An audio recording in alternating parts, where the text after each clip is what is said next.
Halo teman-teman semua, Assalamualaikum warahmatullahi wabarakatuh. Di video kali ini kita akan bareng-bareng membahas tentang apa aja yang boleh dilakukan dan tidak boleh dilakukan ketika berpuasa. Yang pertama, yang tidak boleh dilakukan ketika berpuasa adalah menelan sisa makanan yang ada di gigi kita atau mulut kita. Nah, kalau misal sampai ketelan nih, atau kita sengaja menelan saat tahu ada sisa makan di mulut kita, maka puasa kita jadi batal loh. Maka kalau ada sisa makanan nih, dibuang ya dari gigi atau dari mulut kita. Yang kedua, hal yang makruh dilakukan. Makruh itu boleh sih dilakukan, tapi dibenci, jadi sebaiknya kita nggak melakukannya. Nah, hal tersebut adalah berenang. Kenapa kok makruh? Karena khawatirnya ketika kita berenang nih, air itu masuk baik lewat mulut atau hidung kita. Nah, hal tersebut yang menjadikan puasa kita batal. Dan yang ketiga adalah hal yang ternyata boleh dilakukan loh. Mungkin selama ini kita bertanya-tanya, sebenarnya ini boleh apa enggak sih? Nah, yang pertama, yaitu adalah sikat gigi ketika puasa. Nah, hal tersebut boleh dilakukan, karena Rasulullah pun bersiwak ketika beliau sedang berpuasa. Tapi jika teman-teman ingin berhati-hati, maka sikat gigilah ketika sahur. Yang kedua adalah menggunakan obat tetes mata.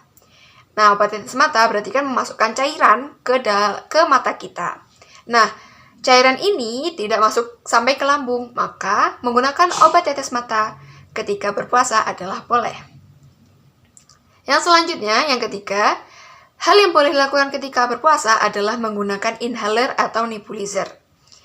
Nah, mungkin juga jadi pertanyaan teman-teman ya, kalau misal mau mudik nih, ternyata perlu swab antigen atau PCR, itu membatalkan puasa nggak sih? Nah, jawabannya adalah tidak membatalkan. Karena yang dimasukkan ke mulut atau hidung kita, itu tidak sampai masuk ke lambung, maka itu tidak membatalkan puasa. Dan yang keempat, yang ternyata ini boleh loh dilakukan, dan mungkin ibu, bunda, atau umi dari teman-teman sekalian pernah melakukannya, yaitu mencicipi makanan saat berpuasa. Loh, mencicipi kan berarti masukkan makanan ke mulut, kok boleh? Yang perlu kita ketahui, menjadi batal adalah ketika makanan tersebut masuk sampai lambung kita. Maka ketika mencicipi saja, ngetes nih makanannya udah asin belum ya, udah manis belum ya. Nah, boleh nih diicip makanan itu, kemudian dibuang makanan tersebut dari mulut kita. Nah, jadi hal tersebut boleh lakukan ya. Dan yang selanjutnya adalah ini itu bisa jadi ladang pahala loh ketika kita melakukannya dengan baik.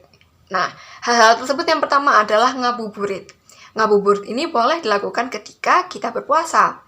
Nah, tapi akan menjadi pahala, akan menjadi ladang amal bagi kita ketika kita mengisi ngabuburit ini dengan hal-hal yang baik. Contohnya, dengerin kajian nih. Jadi kita nggak hanya ngabisin waktu ngabuburit kita dengan gosip sambil menunggu adzan. Lebih baik lagi kita bisa ikutan sebar takjil bareng My Life. Nah, itu selain kita ngabuburit dan nambah teman, kita juga bisa menambah pahala-pahala selama Ramadan.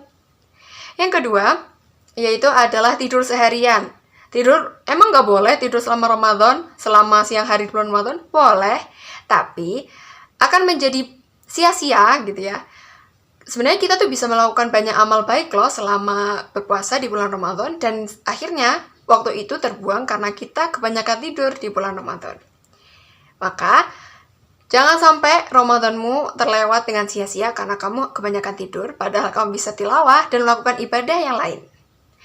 Dan yang terakhir, dari apa sih yang boleh dilakukan selama puasa, tapi sebaiknya nggak dilakuin sih, entah kita berpuasa atau tidak, yaitu marah-marah. Nah, kita sudah dianjurkan bahwa kita tidak boleh marah-marah ya, apalagi ketika Ramadan. Maka, puasa kita tetap sah nih kalau kita marah-marah, tapi akan sia-sia juga.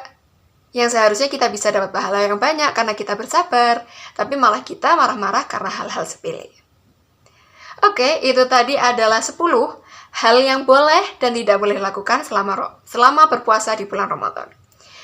Semoga apa yang kakak bagikan hari ini bermanfaat. Wallahu a'lam bishawab. Wassalamualaikum warahmatullahi wabarakatuh.